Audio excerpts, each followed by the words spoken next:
42 out of 51 sugar plantations. Those 42 plantations were owned by one of the Big Five. The Big Five were powerful men who basically ran Hawaii's income.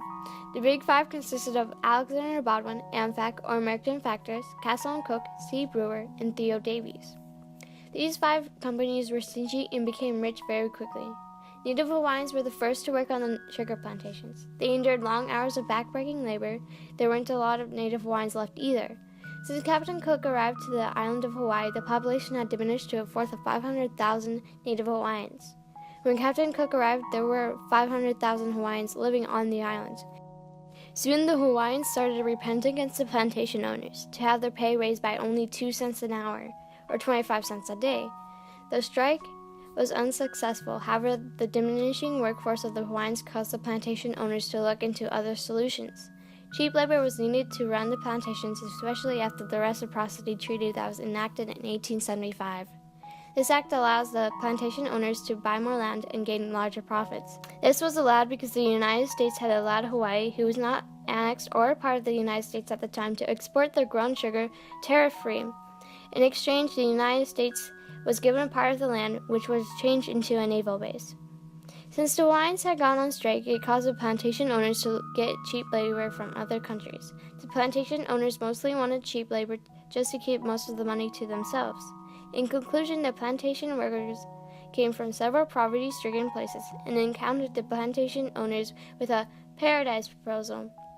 The immigrants explored the harsh truth that wasn't a paradise and exchanged Hawaii's culture with their own. The plantation immigrants encountered the plantation owners with a paradise proposal, and Robert Castro will explain exactly that. Well, in the early days, the Kingdom of Hawaii more or less did the recruiting, and sometimes it was through someone writing a letter. Let's say they were visiting Madeira, Portugal, or some other country, and they would propose to the king that these workers might be appropriate for recruitment to come to Hawaii. And so over the years it kind of changed a little bit, because then they started actively looking rather than waiting for someone to write and say, oh, these folks would be ideal. And so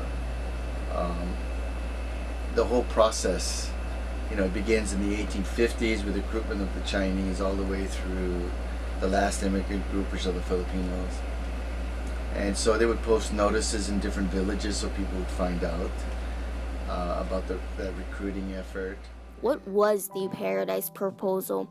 The Paradise Proposal was the proposal that had the immigrants' needs and desires. During the mid-18th century to 19th century, various countries such as China, Japan, Philippines, Puerto Rico, Portugal, Korea, and more were all going through crises such as poverty, famines, especially in Korea, crop failure, which happened in Japan and Portugal.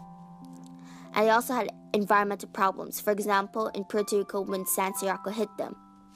Also, religious persecution, which happened in Korea. The Paradise Proposal provided the immigrants their need to escape those conditions. It also gave the workers many of their desires. Their desire to live in paradise, which was Hawaii, and also to make money. Also to potentially create a family in Hawaii or raise their family. And all they had to do was accept the Paradise Proposal and sign a contract. The contract would propose their income, their years of service, the medical services, and living conditions, and they would have to explore what Hawaii would have to offer. In 1852, the Chinese came over to work on the plantation. They were promised money. Lots of money. They were told in 5 years total they would be rich. They would be able to go back to their families. They made an average of $3 to $5 a month, or $36 to $60 a year. They were often in debt because of these low wages, making it impossible to go back to their home countries, which made them have to stay more than the 5 years of their original contract. According to Immigration to UnitedStates.org, out of 26,000 Chinese workers, only 26% actually were able to make it back home. Out of 200,000 Japanese workers, only 55% of them returned to Japan. Out of 7,000 300 Korean workers, only 16% eventually returned home. Most didn't know what they were signing up for when it came to their contracts, which signed them up for long, tedious hours of work. The Portuguese came to work on the plantations in 1878 to earn money for their families. The Japanese came after, also looking to earn money in the 1880s. 1902, the Koreans were now looking over to work on the plantations. However, they were looking to be able to practice their religions freely. They filled in spots for the Japanese and the Filipinos who were usually on strike. Countries had to restrict their citizens from coming to Hawaii. In 1905, the Koreans were banned from leaving the country to get to Hawaii. In 1907, the Japanese were restricted from coming to Hawaii on the Gentleman's Agreement.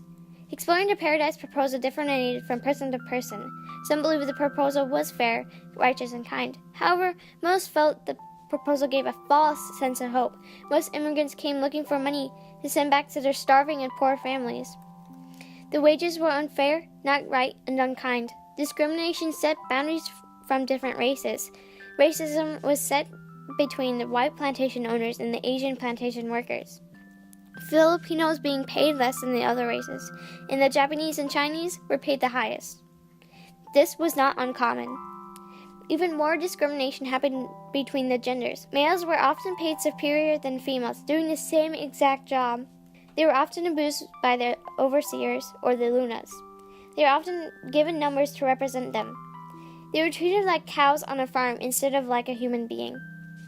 The proposal from the plantation owners were often deemed as lies, and still they were able to get away with it because they were focused on the foreigners who desperately needed the work to pay for their families, or the foreigners who wanted freedom to do what they wanted to do. After the plantation exploration ended, it would forever leave an impact on Hawaii. It would change Hawaii's culture before the plantation days, which was westernized due to the foreigners' presence, with local culture. Local culture was basically a fusion of all the ethnic groups' cultures, and it's first reflected into food. For example, sweetbread, which is famous in Hawaii.